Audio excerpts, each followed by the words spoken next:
Muraho neza mwese bakunzi ba Sergeant Robert Truth. Nongeye kubasuhuza muri aka kanya rero ndagira ngo tumveho iminota mike cyane ku bw'ijambo aho Kagame yari masa nkaho yandagaza umuntu witwa Diane Gashumba. Ako ninde ubyibuka? Numvaga twabijyamo twese hamwe tukasikiliza kipi kilichotokea kisa cha tusikilize kwa pamoja kugira ngo tubyumvire twese kwa ujumla. Arabikora, arabihindura ishuri ryari rya nyuma arishyira mu ya mbere, bamuha amafaranga muzira n'ubusa, amafaranga 500 by'amanyarwanda. Ubundi n'uwayaguhera ubusa nta cyiza wakoze wayanga kuko nta kirimo, ariko kubera ko ubwo ni urwego rwanyuga, niko mungana, niko mumeze. Imico mibi batesha agaciro mugahabwa 500 by'amanyarwanda, mukaba mwakwica umuntu cyangwa mwakwica abantu cyangwa mwakwica igihugu ku 500. Ubwo iyo abantu bameze batyo nyine ubwo birumvikana uko mumeze. Ibi mbabwira ntabwo ari inkuru, ntabwo ari kuko nawe yaje kubyemera, kuko yabyemeye, ariko kubera ko hari ibimenyetso adashobora guhakana. Abantu bamufatiye mu cyuho ntabwo yabona uko abihakana. Mbwira ukuntu uwo minisita yicara mu bantu mukaba mwicaye muri aho mushobora gukora ibintu nk'ibyo. Today I will give you promotion offers just for real men. Check out these brand new blue. Ubwo nawe niyo mbyihoreraga, nta nubwo twari kuza hano nk'uko duhari ngo hagire umbaza atari ko president ati ibintu twumvise uyu muntu yicaye hakora iki. Nta n'umwe wajyaga kumbaza muri mwebwe, kubera ko ntacyo bitwaye kuri mwe. Iyo ntamwirukana yajya kuza akaba yicaye hano mukicarana nawe nka minisita mubizi, it's okay, it's normal. Niko byajyaga kugenda. Umuntu ashaka kubereka ikibi cyo turimo gituma na biriya bidashoboka, cyangwa ibintu bigenda nabi uko bigenda nabi, naho bihera. Undi ninde abanyabyaha banyibagira vuba nta nubwo bibuka. Undi ninde minisita wa health Diane Gashumba. Ibi mbabwira nkavuga ikintu kimwe kuri Yvonne, nkavuga ikindi kuri Munyakazi, ngiye kuvuga ikindi wenda kimwe kuri Diane Gashumba. Ntabwo ari ikintu kimwe, ntabwo ari rimwe, ni inshuro nyinshi bibaye. Umuntu agahendahenda, kinginga, kibutsa kenshi umwaka ugashira undi ukaza.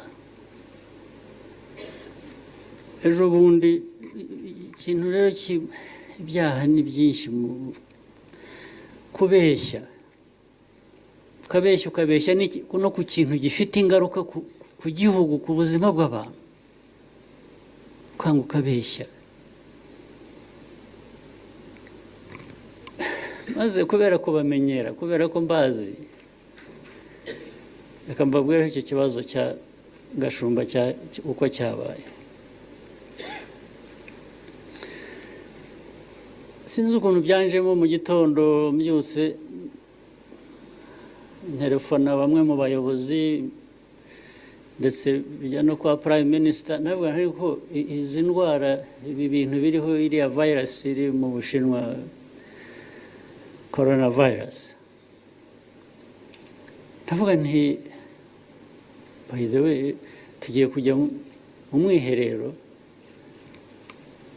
Mwiherero turi benshi, turi mu cyumba kimwe, turuzuranye, turasabana. Ndavuga nti ko buriya twese badupimye tujya kujyayo, tukajyayo tuzi ko tumeze neza. Ntimubwire Minisita wa Health twese abagiye kujya mu mwiherero Gabiro badupime bampereho, bityo no ku bandi without exception. Ariko hari hamaze iminsi bambwira ko twiteguye, aho twamenyera ko hari yatugezemo, ibintu byose biri ready to go. Hanyuma hagaruka message ivuga ngo ariko ngo urareba ngo ntabwo ari ngombwa, twagenda. Nukuvuga ngo dushobora no gufashwa n'amashengesho tukigendera, tukabisengera gusa tukagenda.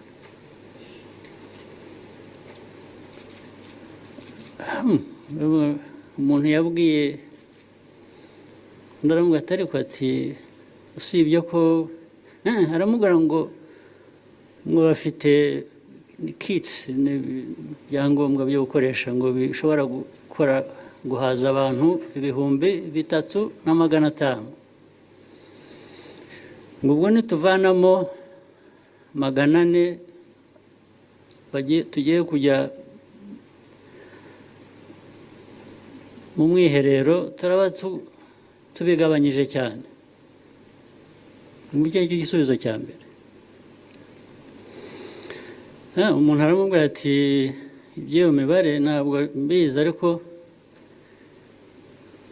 njyewe naguhaye n'ubutumwa ati, kandi ubutumwa buvuye kwa perezida ni na instructions.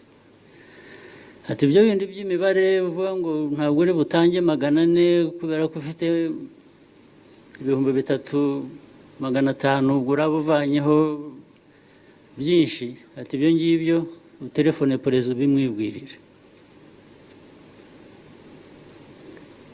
Ubwo birakomeza, ariko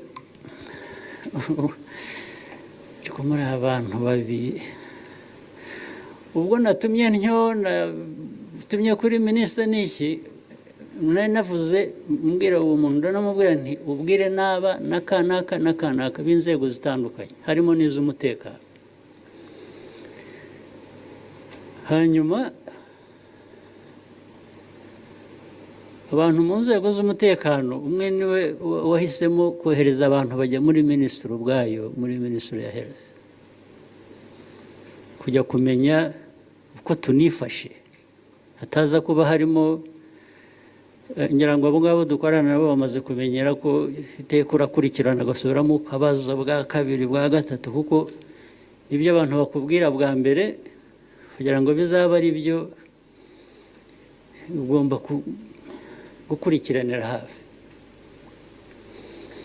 Ageze muri minisiteri y'umutekano babazije abantu babikoramo, barabwira batari ko nta n'ibyo dufite ibintu bishobora gukora ku bantu 95 gusa. Ibyo muvuga ni ibiki? Ubwo ariko ariho abibwirwa bashinzwe umutekano, ubwo hagati ya minisita na director wa cabinet mu office yanjye barahoherezanya za message birahari gusa niko ntibihagije ibindi biraza mu gitondo ibintu biraho bifite aho bihuriye n'ibintu dufite.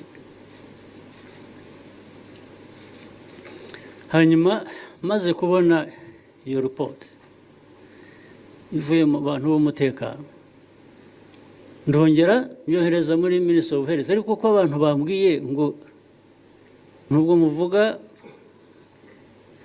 ibintu bishobora gukora ku bantu 3,500 ko bambwiye ngo mu by'ukuri hari iby'abantu 95 nibyo ngo nibyo. Ibi bindi se mwabwiraga mwantumagaho mwagiye mu mibare mukavuga ngo abantu 400 biraba bigabanyije ubundi na 400 ntabwo mwabashobora kubakoraho kuko mufite 95 ibikora ku bantu 95 gusa. Ngo niko bimeze. Ariko ubwo byatwaye umwanya back and forth, ibinyoma byuzuyemo ntibigira uko bingana. Ukuri kuza kuba ko ibihari n'iby'abantu 95 gusa. Baza minisita bite nibyo ndabyumva nabi cyangwa hari ukubeshyera cyangwa hari iki? Ngo ni 95 ngo rareba agatangira noneho inkuru ndende zisobanura ibyabanje kuza, impamvu mwatwumvise nabi, byagenze gute.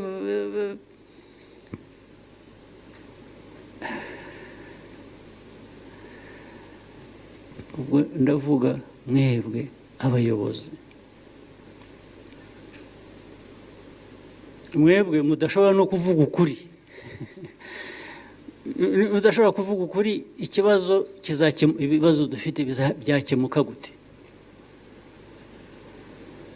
Ukuri ni wowe ugufiteho uburenganzira, ntabwo ari undi muntu. Ni wowe uzi ibyo uzi, ni wowe uzi ibyo utazi, hanyuma ni nawe uhitamo kubeshya. Kubera ko ibyo utazi ukwiye kubimenya ukavuga uti hari ibyo ntazi. Ibyo ntazi ntabwo ndi bujye kubeshya ngo ndabizi.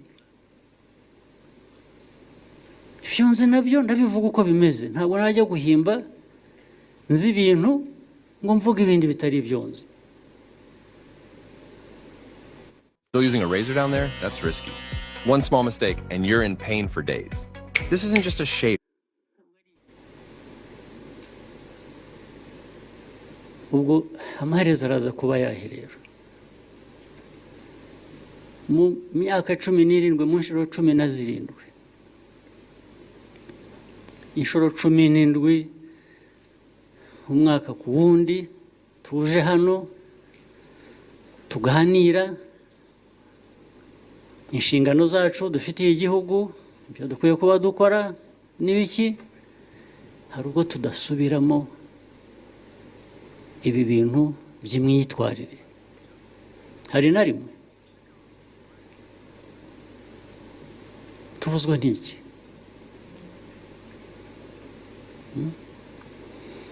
Minisita wa Defense na minisita w'umutekano ari wowe, ari na minisita Nyamvumba, ari n'abandi. Hari kesi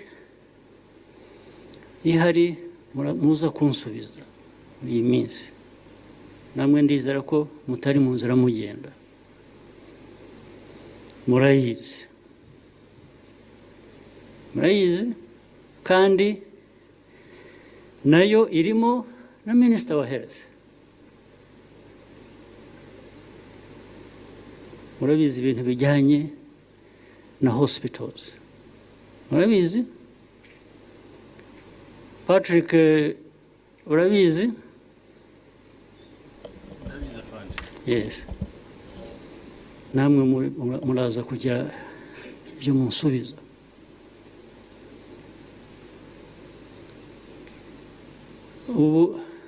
Uyu munsi wagiye kugera,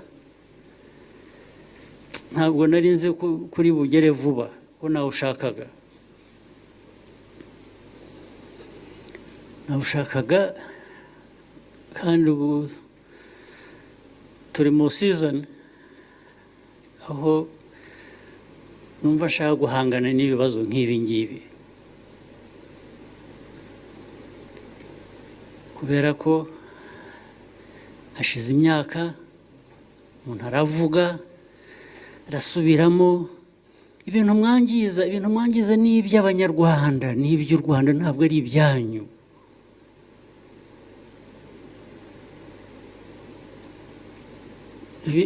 Abantu bakora ibintu ku giti cyabo,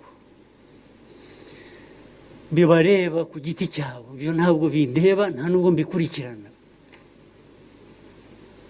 Uko buri wese hano yakwipfusha ubusa akagenda akikora ibyo yishakira, bimureba ku giti cye. Ibyo rwose nta uzansanga naje kubaza umuntu ibimureba ku giti cye. Ntucikanwe, tubazaniye umuganga w'akasamutwe, umuganga Musawo Sara ukomoka mu gihugu cya Uganda.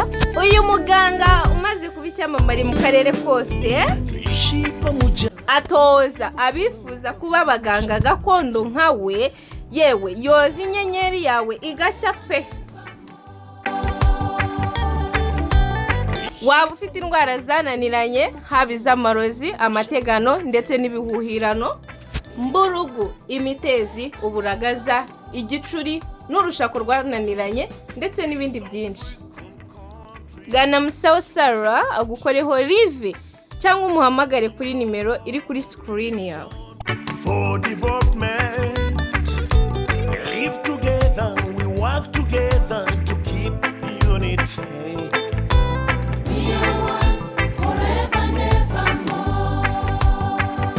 Rero ngayo nguko bakunzi ba Sergeant Robert Truth, amakuru ayo ngayo murayumva. Rero na mpamvu yo gusesenguza igisomo nuko leader ubundi abo principles of leadership, mpamvu tubazaniye gutya nuko turubuze gusubira inyuma tukareba ikintu cyitwa principles of leadership zatambutse umunsi wa none mu kiganiro ari kumwe n'abanyamakuru umunsi wejo, ari kumwe n'abanyamakuru ku buryo bashize down umuntu witwa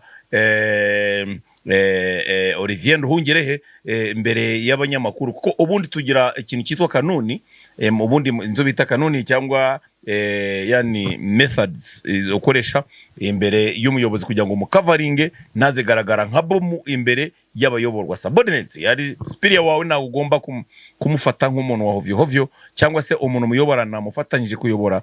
Leader icyuma, abagande bavuga ngo icyuma kiwagara icyuma gitiyaza ikindi cyuma, nuvuga ngo ubwo igihe udashobora kuba waha respect the leaders, nuvuga ngo nabari bari munsi baraburira hakaba hatoterwa wowe wenyine. Aho ngaho rero byabaye zero, nka twabasesenguzo twabibonye, ibyo muraza kubikurikirana. Impamvu twazanye yino kugira ngo tubibutse, twarimo duteguza ikiganiro cyagomba kuba cyejo, tuzajya kukibazana nacyo tukibereke nko byagenze neza. Ubwo Scovia na Nduhungirehe aribo babaye content y'uwo munsi, bakaganira kuri iyo kabariyo ikiganiro nyamukuru baganiriye for sure. Njya ngo nicyo cyo kwiruka hirya no hino mu biganiro turaza kukibazana mutuze. Asante sana.